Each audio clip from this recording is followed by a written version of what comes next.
Hello, everybody, and welcome to Alternative Interactions. I'm Gary. Well, today we're going to look at the SCO meeting in China and how I see that affecting potential monetary situations going forward.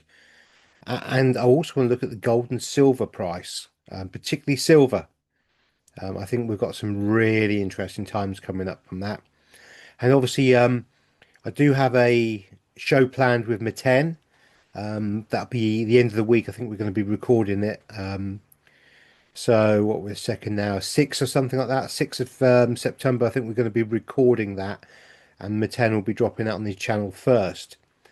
Now we will be going into some deeper questions on that. I think it's going to be a two-parter because we've got a lot of information there. We're going to hopefully have some I Ching done by Cuba. So hopefully we can have a look at the I Ching, which is a system of divination or looking into the bit like, it's not tarot cards or anything like that, but it has the same effect. It's about the universe showing us what could be and what's likely. So that's going to be really interesting, really, really interesting. So I'm not going to go too deeply into some subjects because I think we'll be covering them in far more depth later in the week. And I probably won't be dropping my videos until the middle of next week ish. So we'll see with that, and the one after probably a few days after that or so. I'm not sure,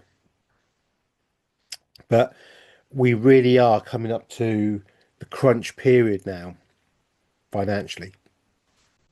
Although we talk about being in the storm and we're having the ascension symptoms and feeling the ascension and the changes coming and changes coming rapidly. It's the monetary system and the new alliances being born.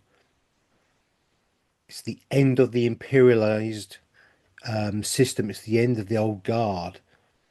It's the end of the current Khazarian mafia's reign of terror and financial slavery that they've put on us for a very, very long time. Their days are numbered. And so I'm going to look at a couple of things. Just a few, I've just got a couple of really basic notes on this. So I'm not going to go too deeply because I know you, the beautiful Femi and guys and girls fall asleep when we do monetary stuff. But the money is really, really important at the moment. It's key to some major, major, major changes coming up, and certainly the SCO summit in China is vitally important at the moment. In fact, I would say it's one of the key events that we're going to see for many years in its importance. And its importance will only be realized in hindsight and retrospect, I believe, because I think this is another one of those pivotal moments in history where we'll be able to look back and say, that's when everything changed. That was another one of those key points. Okay. Now, the SCO, I actually didn't put down what it means, but it's a group of 10 members, um, China being one of them, Russia, a couple others, obviously 10. Didn't write their names down, but if you're interested in Google it, again, it's not particularly who those main members are. It's what it signifies and what's going on currently. So this summit's been held in China. Now, there's actually 24 different countries attending. Obviously, none of the Western nations are involved, none of the old guard, but most of Europe, as in Russian, Eastern, Turkey's there, India, big, big players. I think something like 40% of the world's population is being represented by these 24 countries. So 40% of the world's population is being represented by 24 countries. That is huge. Now, this is different to BRICS, but I think BRICS comes into this as well, and we will go into that shortly.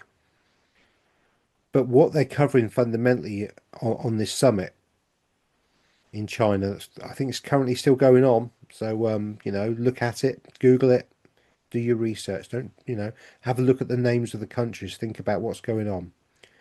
But they are looking at international law.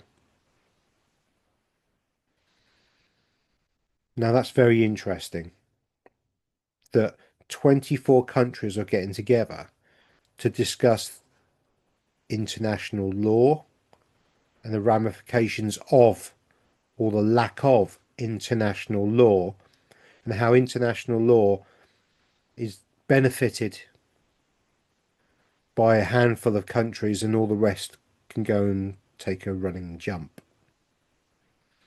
So I think when 40% of the world's population has been, is that their leaders are starting to talk about this, and it's a subject that they feel they need to talk about. This is very, very interesting. Okay. They're also talking about self-determination.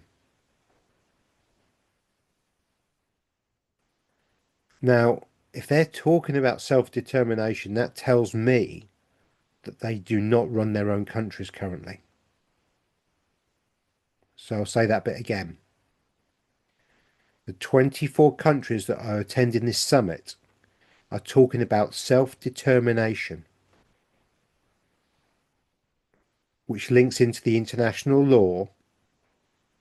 So we have 24 countries that are discussing self-determination, as in the ability to run their own countries as they see fit and not via an outside influence that would be a Western stroke Khazarian mafia Brown Star type system. And if you don't want to know what the Brown Star is, look up the Star of Rembrandt or Rembrandt. Go back 3,000 years to the Baal and that kind of energy, and see who currently has that symbology and is using it and hiding behind that as a human shield to currently do their Khazarian mafia type things. You know, I'm not pulling punches anymore at the moment. It is what it is, and we have to see it for what it is. Really do. We're in the middle of a change, and we're on the cusp of a huge change, I believe. And when this cusp and this change happens, things are going to happen very rapidly, and it's going to be a very concerning time. And so it's important we understand the monetary situation now, and we act now in the understanding of getting more and more knowledge, because this is what it's about. It's about a bit of knowledge, taking the research I'm doing, you doing your research and your due diligence, your own discernment. Okay, it's discernment. How does it feel? And then acting on it or not, if you're in a position to, because there's certain things I think we can do or you can do to protect your future and that of your family ongoing in the future. Financially, I'm talking about here because this is a financial system type talk, obviously. Now, the other thing that they're talking about, not only with self-determination, but is sovereignty. Their sovereign nation, the sovereignty of their countries. And again, it's very interesting that international law, self-determination, and being sovereign. It's almost what we're looking at, isn't it? The macro and the micro. Self-determination, self-governance. But when you've got 24 countries looking at self-governance and wanting to be sovereign, that means they're not. That means somebody has got their big, fat, greasy thumb on their forehead. A control mechanism. That's very interesting.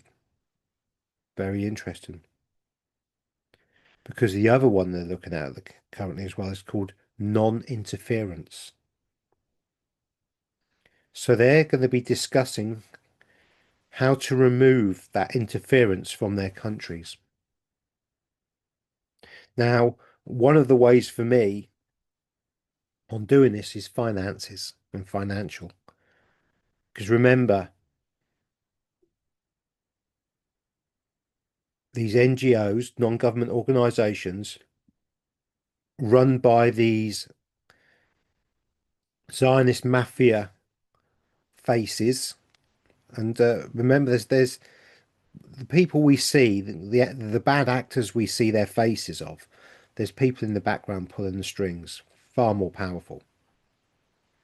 They all know who they are. We may not, but they certainly do. And so these countries are getting together and talking about these subjects openly in China, where they're safe to do so. They're creating alliances militarily as well.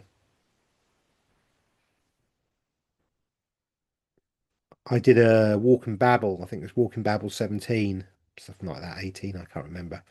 My last Walking and Babble. And I think in that one I spoke about America or Trump fundamentally now being in internationally wise like a dog with no teeth. He's got no bite anymore.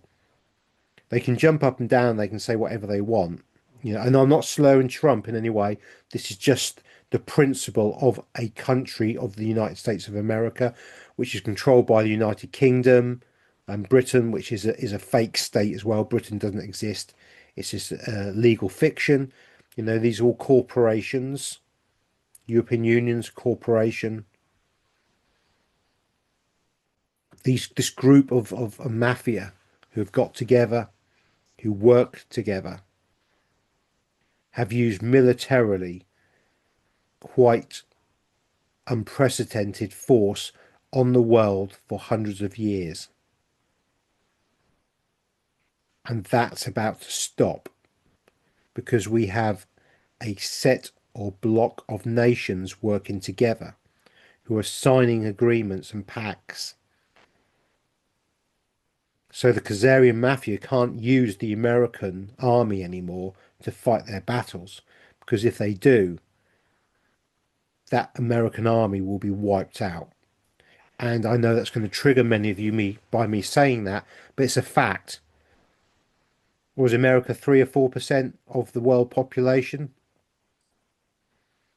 Something like that. Could even be 10%. I don't know.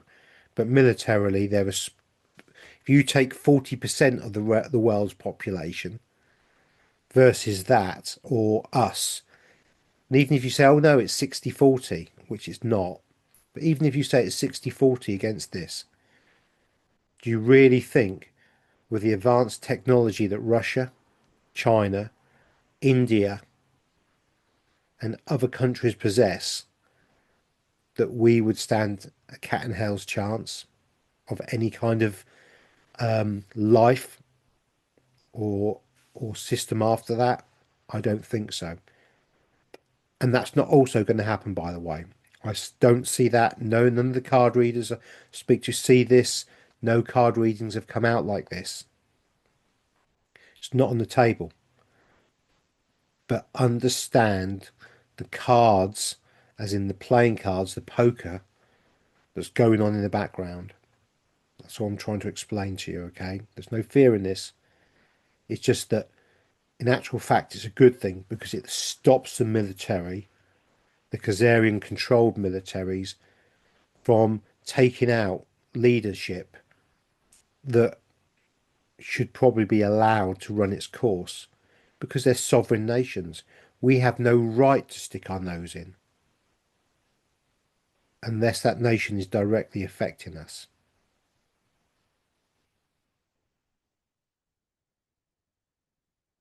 The West has lost its teeth. The West has lost the game. They have been outmaneuvered in a war of the mind and not of the bullet.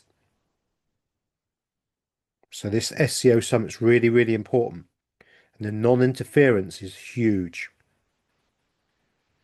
because you would not be talking about these subjects unless there had been and is ongoing interference of a nefarious nature. Now, fundamentally, what they're talking about is trade. And they're talking about trading in local currencies. So at the moment, the world reserve currency is the dollar. And we have the BRICS nations, which is a huge block of powerful nations financially, militarily, as well as other nations who, as long as they are not involved in the USA, UK, Khazarian mafia, direct kind of European stupidity, can trade openly with them. They've created a trading bloc, but there's no, and I repeat this again, there is no reserve currency, not one single currency that stands out above any other. They can all trade in their local currencies as long as they have gold or oil or coal or copper or silver or whatever that valuable item is to back up their trades.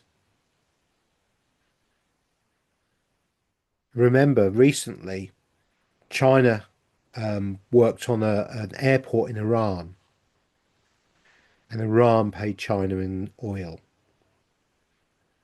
No dollars exchanged. I think the BRICS nations have traded $1 trillion worth of trade so far, which have been non-dollarization. So that's 1 trillion's worth of debt bonds, dollar, currency. Um, it's like going into an exchange. They're going to charge you an interest on the currency, aren't they? Make their little cut. All that money's gone.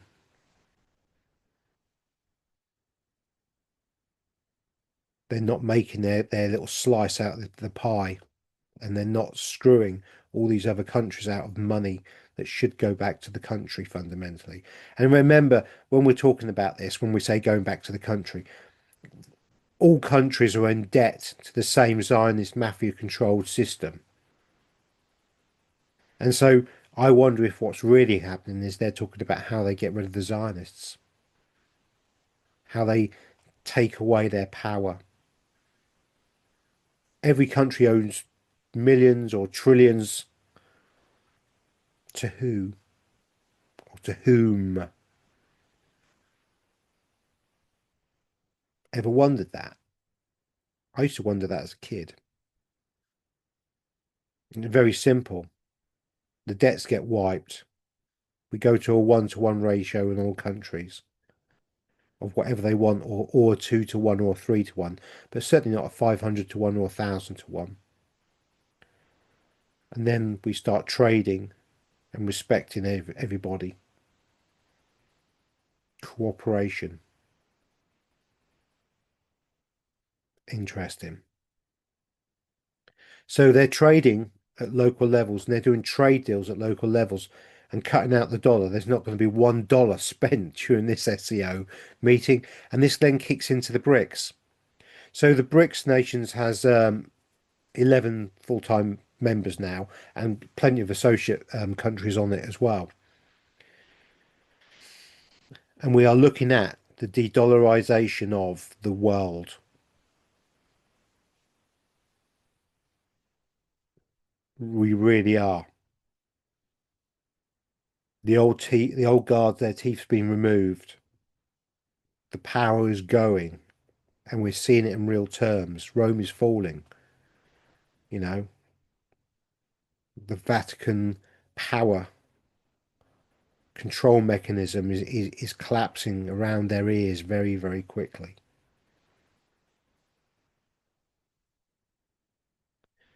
And how do we see this? Well, if you've been watching me for a while, I've been saying that silver's the key. So if we take the analogy that the Titanic, and I know I've done a program on that, and it's not really the Titanic, it's the Olympic. But for simplistic terms, the Titanic is the dollar, and it's about to hit the iceberg. But the iceberg isn't made of ice, it's made of silver. And when the dollar,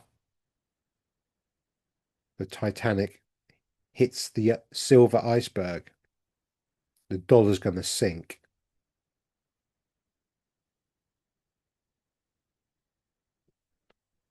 And then the fun really begins. Because all the Western fiat currencies, and fiat just means it's backed by nothing but fresh air and hopium, they collapse. They collapse literally overnight.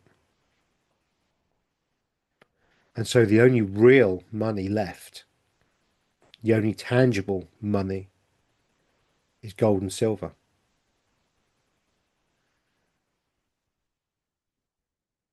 And so those that hold in their hand, hold in their hand, not have them in the vault somewhere, controlled by somebody else. Those that hold their own gold and silver will be the true banks of the future, mini banks, and will hold true wealth in their hands and have the purchasing power to do what they want and purchase what they want. Because fundamentally, and Rafi Farber talked about this today um, on his channel. All of the possessions and holdings of this realm, this whole world, go down to how much gold and silver there is. So I'll say that again. When we get the financial crash, we will have to go back to, and the only sensible way of doing this, forgetting the Khazarian Mafia's digital ID, slavery rubbish, because that ain't happening. Do you think these 24 countries or the BRICS nations, half the world's going to go, okay, we'll take a dollar derivative of the crashed dollar and put it into digital form and we'll obey a handful of old crusty people, the dumb elites, and let them rape and pillage our countries further and we'll go into complete and utter debt slavery? Do you think they're going to say that? 'Cause I don't think they are anymore. Because I don't think they would be having these kind of summits and the BRICS nations wouldn't be coming up if they weren't. The dollar has been weaponized, used to sanction countries that don't jump to their tune, and all that's done is weaken the dollar and those fiat currencies that feed off it, like the pound and the euro. Now, silver currently in the UK going to air, so it's the 2nd of the 9th, 2025, and it's midday doing this recording just after. Silver is at £30 and 29 pence. But in the UK, we have to pay VAT if we wish to buy silver, even when it's as a coin of the realm and has face value, which I think is illegal. So let me say this. If you go into a bank and wanted to, with a $1, and you wanted to buy or 10 single dollars, you wanted to exchange that for $10, would you expect the bank to charge you VAT of 20% to do so? No. Silver Britannia coins have a £2 face value, which means they're not subject to capital gains tax because they're a coin of the realm. In other words, although that silver dollar is currently around £45 to purchase individually, it has a £2 face value. So you could go into a shop and buy £2 of chocolate or £2 worth of crisps or a bit of fruit or, half an apple literally for £2 these days, isn't it? But you could go into the shop and it's a coin of the realm, it's legal tender, and yet you have to pay VAT on purchasing that legal tender. But anyway, I'll get off my hobby horse on that one. To purchase a coin currently is around £45 for silver, and that's the highest it's ever been. So I'll give you, for instance, now, I know I've only been doing the YouTube for a short while. Remember, none of this is financial advice. This is not financial advice. Please see my disclaimer. But I was discussing silver with on my personal private channel that I have on Telegram. I obviously have one that's public on Alternative Interactions, but I have a private one and I've been on there for some time. And we've been discussing silver and silver purchases and looking at the finances for some years. Now, 3 years ago, if my friends or those on my channel had heeded what we were talking about and purchased silver 3 years ago, they would have made over 90%, 90% in profit over 3 years.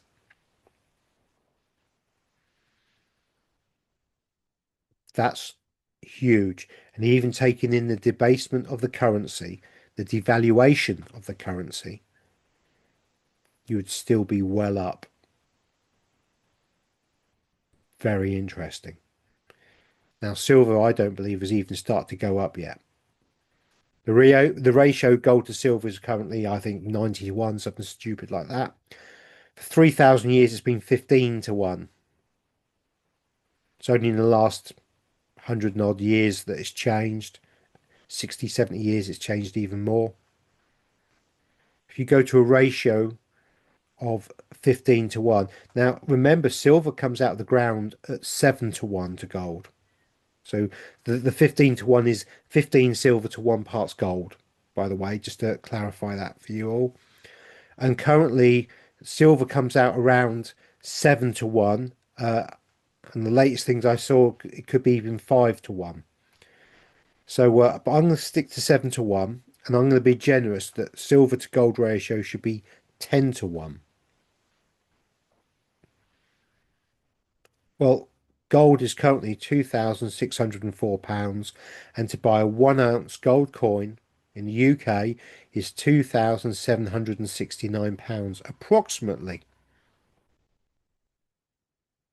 So the silver coin that you're buying for £45 currently technically should be at least, in my opinion, £260 in value.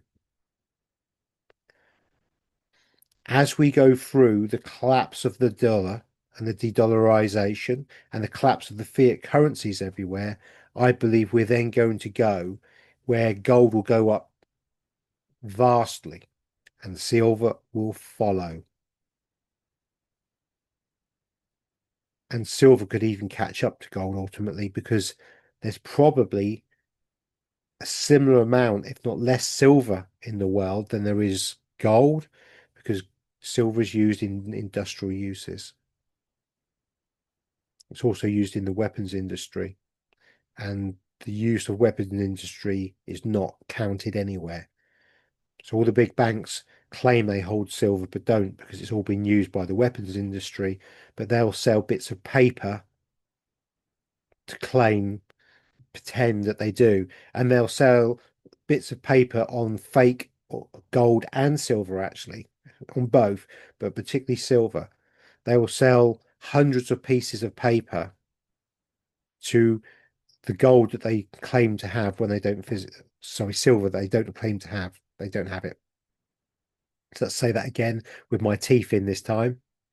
The banks are selling paper derivatives of silver, a little bond or a little certificate saying you own a piece of silver, on silver they do not physically own or have. And if I'm told that if you take all the physical silver available that is held by all the banks, and you take the amount of bonds or bits of paper that have been sold as silver, it's around 600 to 800 pieces of paper per one physical ounce. What's that going to do to the price? I'm told that gold is around 200 pieces of paper, could even be 400, but around 200 pieces of paper to every physical ounce held by the banks. And the Bank of England's vaults, I believe, are currently virtually empty of most precious metals, because America has been reclaiming its metals back, particularly gold. And something that's just come out as well recently is America has now reclassified silver as a strategic metal, meaning that America now has to and will need to start holding silver, because if they don't physically hold it and there's a problem, the country will cease to be able to manufacture anything. That price hasn't been funded into the silver yet. And all the time, the debasement of the dollar, the pound, and the euro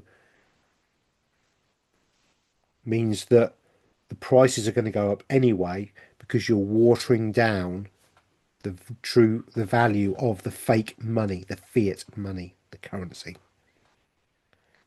So the Titanic is going to hit the silver iceberg. And when it does, and when people start wanting their physical in their hands and the banks can't produce it because they don't have it, then the entire house of cards falls down. I wonder how far we are from the house of cards falling down. Weeks, months, but not years, in my opinion. This could be Andy Sheckman, Miles Franklin Bullion, in an interview some good few weeks ago now. I'm sure it was a good few weeks ago.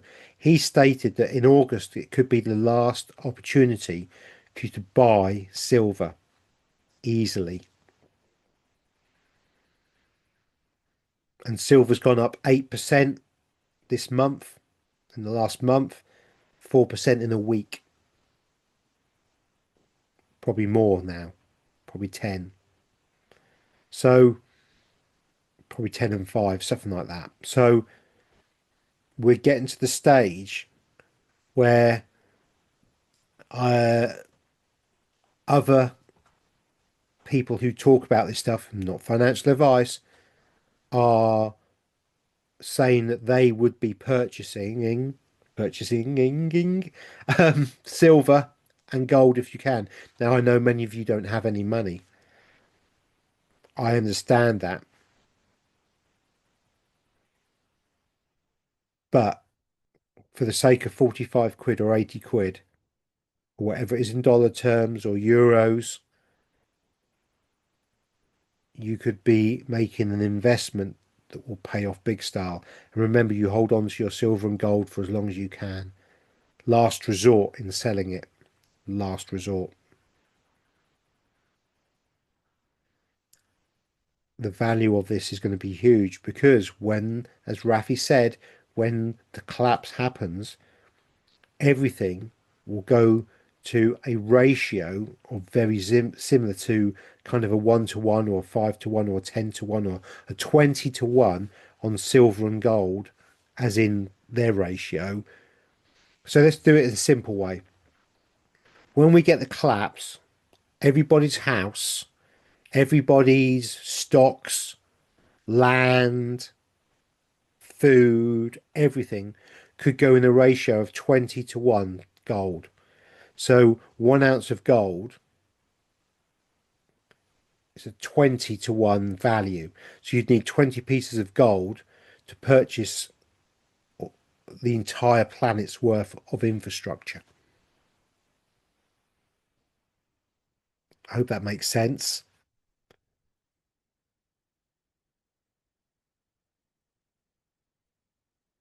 I hope that makes sense to you.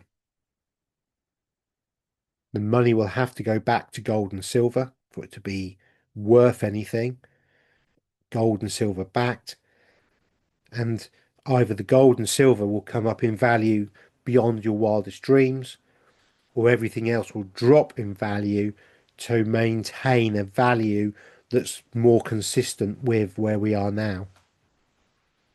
But the ratio of gold and silver will change, and it could go 10 to 1, could go 5 to 1, could go 1 to 1, or silver could even go higher for a period.